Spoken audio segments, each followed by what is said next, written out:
कि चर्च में कैसे हम लोगों के साथ व्यवहार करें, और ये पहला तीमुथियुस 5वें अध्याय से दिया गया है। 3 बात पर हम लोग ध्यान देंगे। जो पहला है कि चर्च में जो विश्वासी हैं, सारे विश्वासी, उनके साथ कैसा व्यवहार हो। दूसरी बात, चर्च के अंदर अगर कोई विधवा है तो उसके साथ कैसा व्यवहार हो। तीसरी बात, जो स्पिरिचुअल लीडर्स हैं, जो आत्मिक सिखाने वाले हैं या आत्मिक अगुए हैं, उनके साथ कैसा व्यवहार हो। इन 3 टॉपिक के ऊपर बात करेंगे। पहला 3 पद को अगर आप पढ़ते हैं तो वहां पर इस तरह से लिखा है कि किसी बूढ़े को न डांट बल्कि उसे पिता समझकर समझा दे। जो बुजुर्ग हैं, पुरुष बुजुर्ग जो हैं, उनको डांटना नहीं है। ये मत समझिए कि हम थोड़ा बाइबल के ज्ञानी हो गए या हमें लीडरशिप मिल गया, हम तो इतने बड़े हो गए कि हम बड़े बुजुर्गों को भी डांटना शुरू करें। उन्हें डांटा नहीं, बल्कि एक पिता को जैसे हम समझा सकते हैं उस तरह से उन्हें समझाएं। अगर कोई बुजुर्ग महिला है तो उनको माँ के समान समझाएं। अगर कोई जवान पुरुष है तो उसे अपना भाई समझ के समझाएं, और अगर कोई जवान स्त्री है तो उसे अपनी बहन समझकर उन्हें समझाएं। इसमें सब कवर हो गया, भाई बहन माँ बाप सारे कवर हो गए, बूढ़े बुजुर्ग महिला पुरुष जवान और सब कवर हो गए। उसके बाद जो दूसरा जो बहुत महत्वपूर्ण पॉइंट है जिस पर हम बात करेंगे कि हम कलीसिया के अंदर विधवा के साथ कैसा व्यवहार करें। हमें पहले ये समझने की ज़रूरत है कि विधवा कहते किसको हैं। हमारे समाज में, हमारे देश में या हमारी सोच में ये है कि जिसके पति नहीं है वो विधवा है, लेकिन बाइबल इसको अलग अलग खंडों में रखता है कि विधवा कौन है। एक होता है, 3 बात है ना, जो आपको 4 से 6 तक मिल जाएगा। एक है जिसका मैंने नाम दिया है नामधारी विधवा, एक होता है जो सचमुच के विधवा हैं, और एक होता है जो मरे हुए विधवा होता है। विधवा तो हैं लेकिन उसको मरे हुए कैटेगरी में, स्पिरिचुअल डेड के कैटेगरी में उसे रखा गया है। पहला जो विधवा है, जो नामधारी विधवा है, वो ये हैं, उनके पास धन दौलत होता है, उनके घर में कमाने वाले होते हैं, उनके नाती पोते होते हैं, उनके बेटे बेटियां होते हैं, सब घर में कमाने वाले हैं, लेकिन उसके बावजूद भी फायदा लेने के लिए वो पहुंच जाते हैं कि मैं भी विधवा हूँ।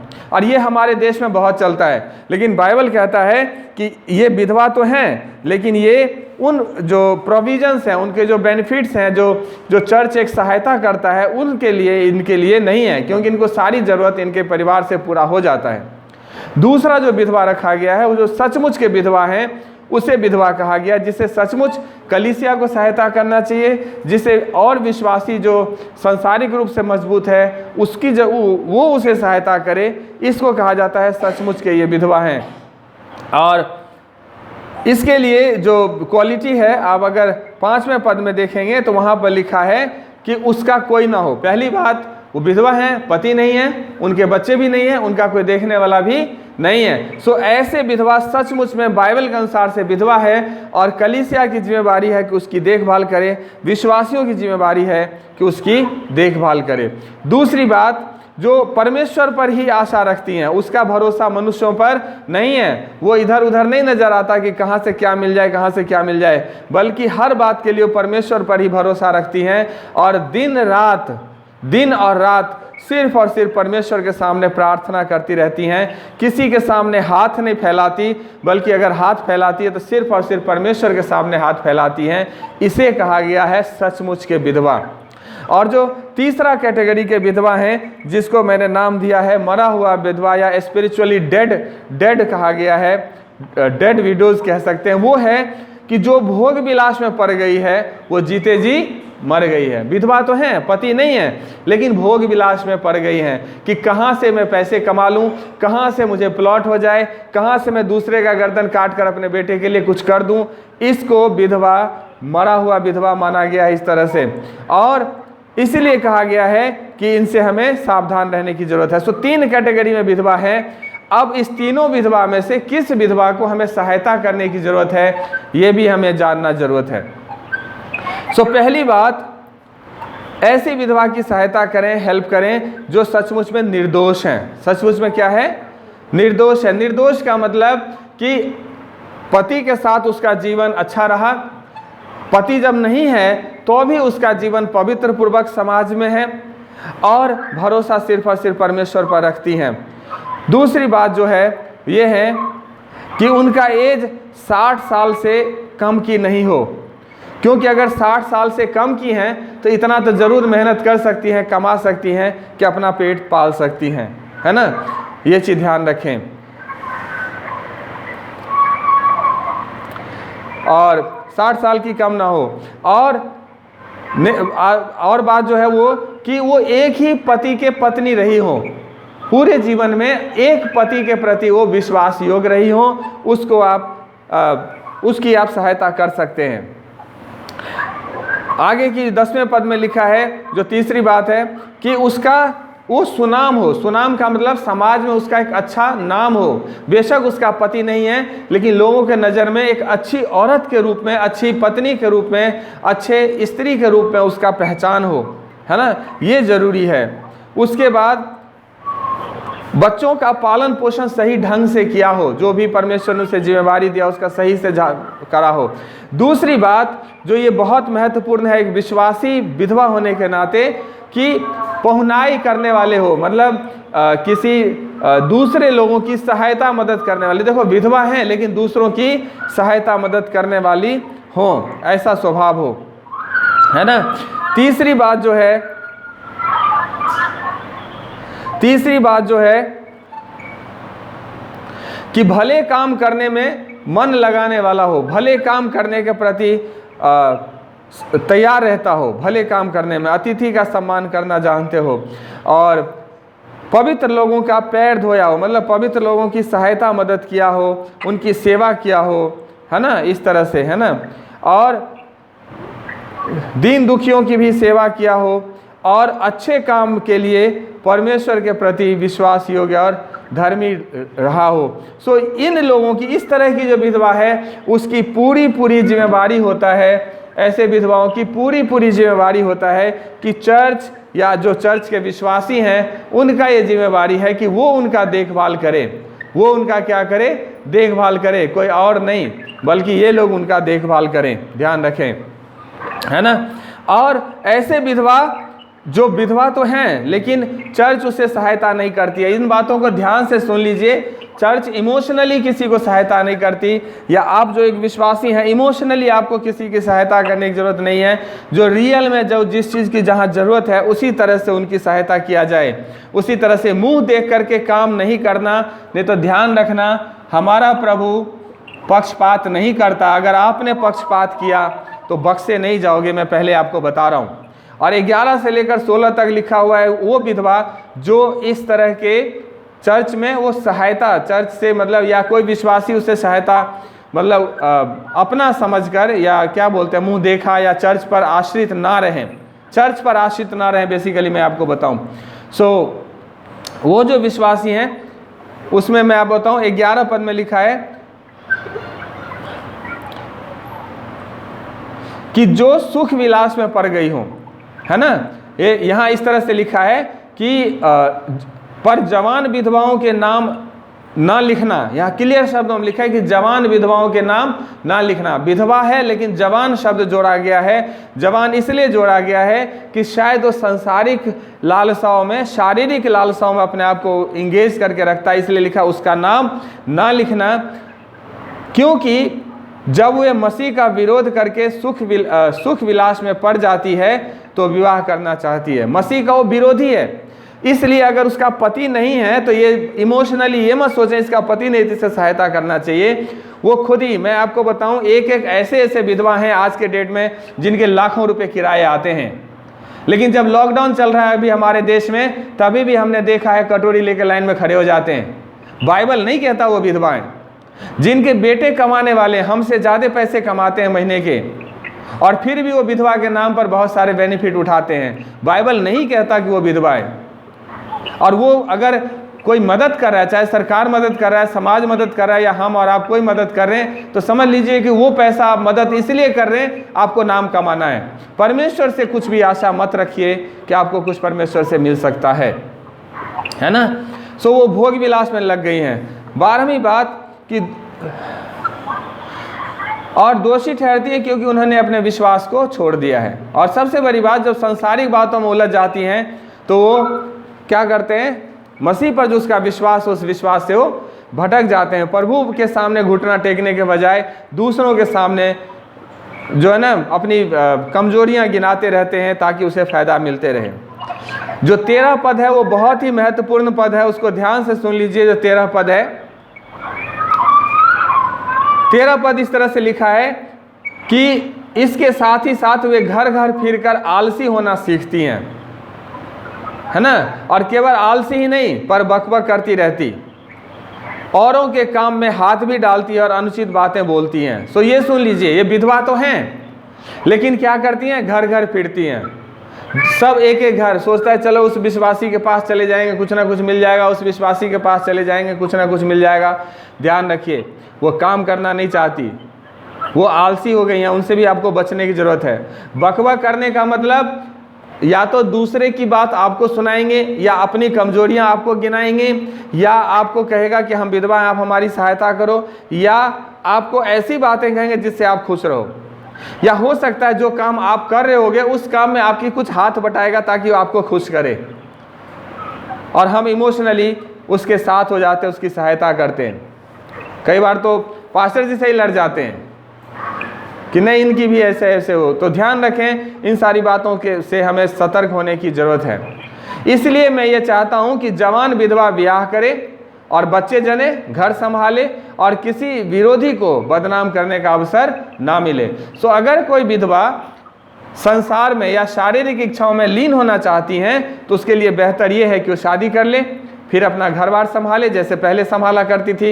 इसको हम विधवा की श्रेणी में नहीं रखते और बाइबल इस चीज़ का सपोर्ट नहीं करता है ना, क्योंकि वो विश्वास से बहक गई है और शैतान के पीछे चलना शुरू कर दिया है ना। सो यदि किसी विश्वासिनी के यहाँ विधवाएं हों तो वही उनकी सहायता करें, कलीसिया पर भार ना हो। ध्यान से सुन लीजिए, यहाँ लिखा है कलीसिया पर भार ना हो, ताकि वह उनकी सहायता कर सके जो सचमुच में विधवा है।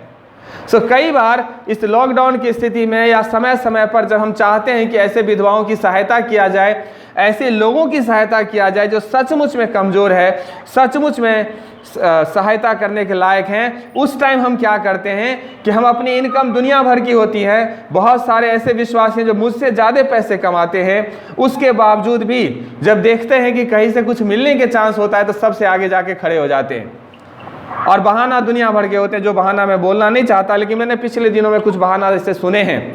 सो ध्यान से सुन लीजिए, बाइबल के अनुसार से वो अनुचित है, उचित नहीं है, उचित नहीं है।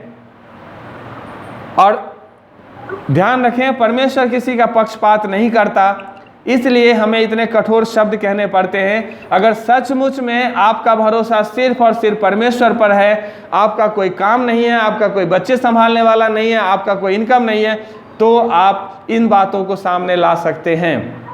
और अगर आप अपनी मेहनत से, अपनी कमाई से घर चला सकते हैं तो आपके लिए बहुत अच्छी बात है। हम भी खुश होंगे, कलीसिया भी आपके लिए प्रार्थना करेंगे और बहुत अच्छी बात रहेगी हम सब के लिए, है ना।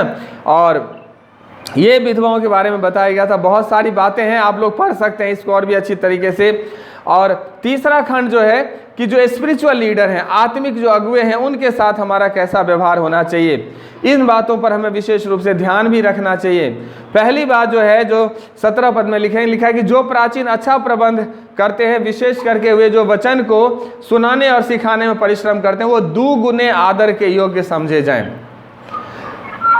वो आपके लीडर्स हो सकते हैं, वो आपके पास्टर हो सकते हैं, जो आपको वचन से सिखाते हैं या वचन से आपको प्रचार करते हैं, आपको वचन सुनाते हैं, 2 गुने आदर के योग्य हैं। 2 गुने आदर का मतलब 2 बातें होती है। एक, आत्मिक रूप से आप उनकी सहायता कर सकते हैं। आत्मिक रूप से सहायता करने का मतलब उसे पिता समान आप इज्जत दे सकते हैं, आप उनके लिए प्रार्थना कर सकते हैं, है ना। अगर वो जो काम आपको देते हैं कि आप कलीसिया में करो, उसको आप एक संजीदगी से उन बातों को लेकर के कर सकते हैं। ये नहीं कि जी बोल दिया तो बोल दिया, करेंगे देखेंगे, नहीं, वो रिस्पेक्ट नहीं है। दूसरा जो रिस्पेक्ट है वो वर्ल्डली नीड, जो सांसारिक ज़रूरत है।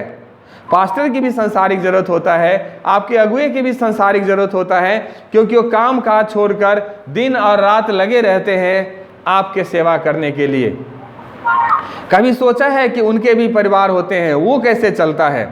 सो वहाँ भी ज़रूरत है कि हम उनकी सहायता करें ताकि उन्हें किसी भली वस्तु की कोई घटी कमी ना हो। ये एक आदर है।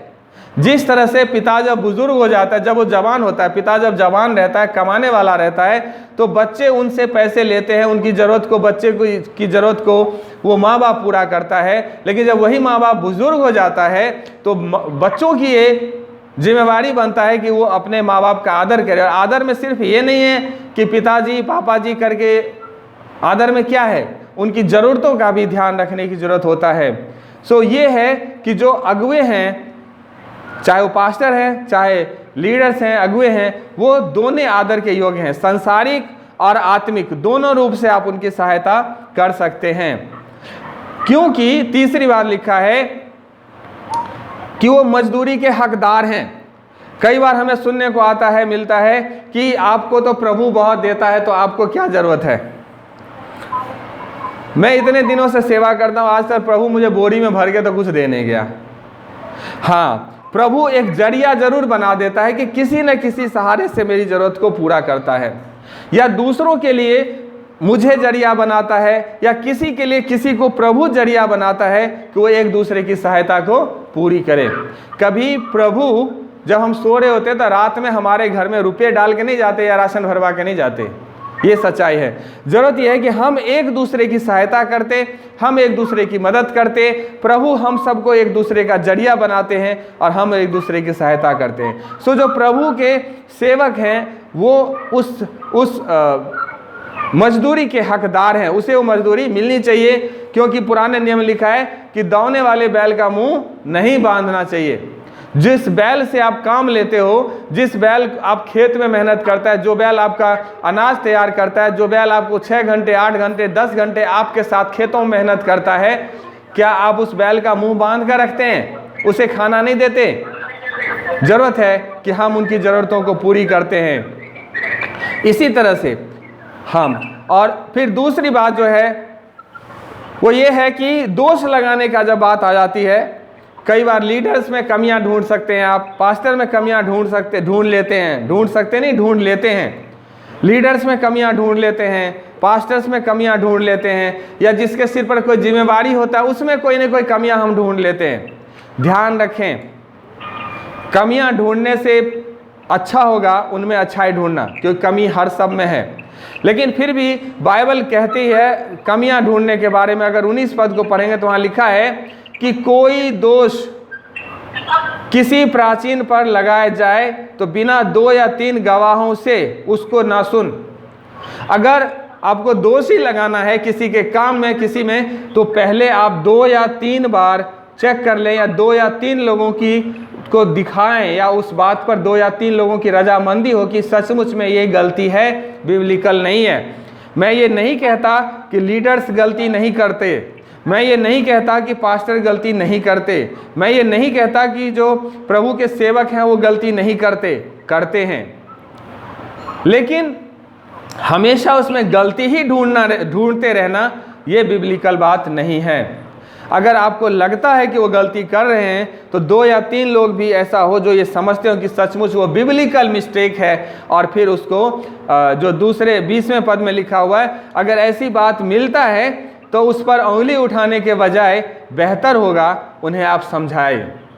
अगर कोई पाप में गिर गया है, या बाइबल से भटक गया है, या वचन से अलग चल रहे हैं, या उनका व्यवहार सही नहीं है, या कुछ भी इस तरह के दोष उसमें पाए जाते हैं, तो बिब्लिकली आप उन्हें समझा सकते हैं, या जो सीनियर लीडर है उनके पास आप इन बात को रख सकते हैं, ताकि एक सही तरीके से उन्हें समझाया जाए कि सचमुच में बाइबल क्या कहता है, उन्होंने प्रभु के साथ कमिटमेंट क्या किया है, क्या उसके अनुसार उनका जीवन है या नहीं है। ये मतलब नहीं कि हम खुद उसका न्यायकर्ता बन जाए, हम खुद उनका फैसला लें और खुद अपने मर्जी से हम डिसीजन ले लें, नहीं। और 21 पद जो है वो ध्यान से सुन लीजिए, लिखा है कि परमेश्वर और यीशु मसीह और चुने हुए स्वर्गदूतों को उपस्थित जानकर मैं तुझे चितौनी देता हूँ कि तू मन खोल कर इन बातों को माना कर और कोई काम पक्षपात से ना कर। कभी भी कोई भी काम पक्षपात के साथ नहीं होना चाहिए, और उसमें परमेश्वर को, प्रभु यीशु मसीह को, स्वर्गदूतों को उपस्थित जानकर पौलुस इस तरह से तीमुथियुस को लिखता है। सो ध्यान रखें, मनुष्य में एक स्वभाव होता है दूसरे में गलती ढूंढना, लेकिन यीशु मसीह ने कहा दोष ना लगाओ तो तुम पर भी दोष नहीं लगाया जाएगा, दोषी ना ठहराओ तो तुझे भी दोषी नहीं ठहराया जाएगा। परमेश्वर का वचन कहता है कि मेरे चुने हुए पर कौन दोष लगाएगा। सो इन बातों का हमें ध्यान रखना है कि हम किस मनसा से किसी पर दोष लगाते हैं।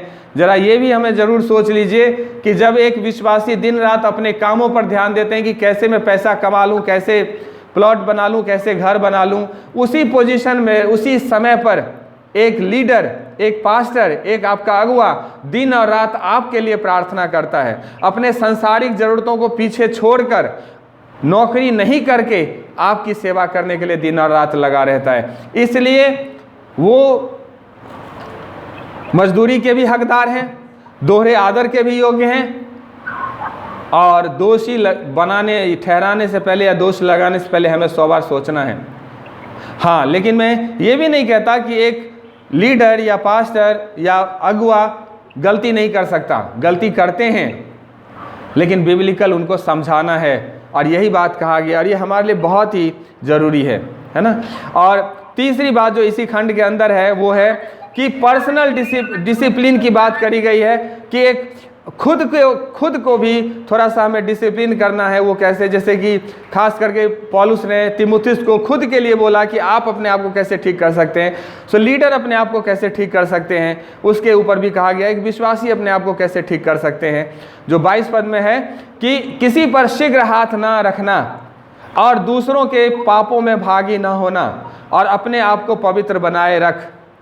इस पर बहुत सारे कॉन्ट्राडिक्टेड है, बहुत सारे लोग के अलग अलग विचार हैं, लेकिन पौलुस ये कहना चाहता है किसी पर शीघ्र हाथ रखने का मतलब बहुत सारी बात हो सकता है, लेकिन जो मैं समझा सकता हूँ वो ये कि शायद वो कन्फेस्ड पीपल ना हो, शायद वो फिर से जहाँ से निकल कर आया उसी में मुड़ने को तैयार हो, शायद वो हमें इस लायक समझता हो कि शायद ये अगर अपना हाथ हमारे सिर पर रख देगा तो हम ठीक हो जाएंगे, या ऐसे समझिए डायरेक्टली शब्द में कि शायद वो हमें झाड़ा फूकी करने वाला तो नहीं समझ रहा है। ध्यान रखें, हम लोग परमेश्वर के सेवक हैं, है ना, और हमें इन्हीं बात को सामने रखना है, और हम उसके पाप में भागी होने के लिए नहीं बुलाए गए हैं।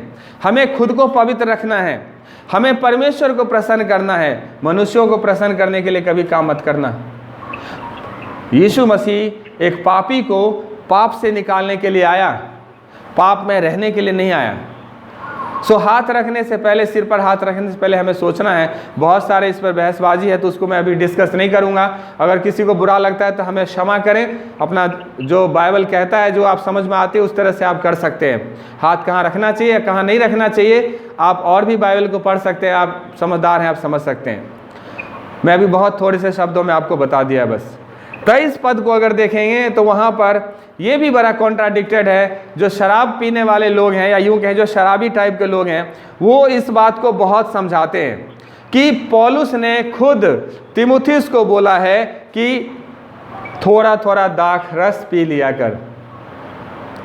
लेकिन समस्या क्या है, उस पर ज़्यादा जोर नहीं डाल रहे लोग। सो ध्यान रखें, ये दाख रस पीने का ये मतलब नहीं है कि आप दिन रात शराब में डूबे रहें। वो इसलिए कहा कि जो उनकी जो तीमुथियुस की जो पेट में कुछ प्रॉब्लम रहती थी, सो मेडिसिनल वे में बोला उसको यूज़ करने के लिए, ना कि एक शराबी बनने के लिए। दूसरे शब्दों में ये कहा जाए कि हमें अपने शरीर की भी, अपने बॉडी फिटनेस की भी हमें ध्यान रखना है। हमें आत्मिक रूप में तो बलवंत होना ही होना है, लेकिन शारीरिक रूप से भी हमें फिट और फाइन रहने की ज़रूरत है, क्योंकि जब तक हम शारीरिक रूप से स्ट्रांग नहीं बन पाएंगे, हम कैसे फील्ड में जाकर सेवा करेंगे, कैसे हम प्रचार कर पाएंगे, कैसे हम दूसरे को समझा सकते हैं। इसलिए हमें ज़रूरत है कि हमें खुद को फिट और फाइन रखना है, लेकिन शराब पी करके नहीं। ध्यान से सुन लीजिए, शराब पी करके नहीं। वो कुछ और पृष्ठभूमि थी, हमारी कुछ और पृष्ठभूमि है। सो इस चीज़ का हमें ध्यान रखने की ज़रूरत है। सो इसको हाथ ना लगाएं, ये बेहतर रहेगा। और उसके बाद जो दो चीज़ है कि हमेशा हमें अलर्ट रहना है कि हम पाप ना करें। हमेशा हमें अलर्ट रहना है कि हम पापी की मंडली में ना गिने जाएं। हमेशा हमें अलर्ट रहना है कि कोई हमें खींच ना ले पाप में, इसके लिए। और लास्ट बात जो मैं बताऊंगा वो कि हमें अच्छे काम करने के लिए हमेशा तत्पर रहना है, अच्छे काम करने के लिए हमेशा तत्पर रहना है। सो यहाँ पर हमने 3 बातों पर जो ध्यान दिया है। जो पहली बात है कि हमें दूसरों जो नॉर्मल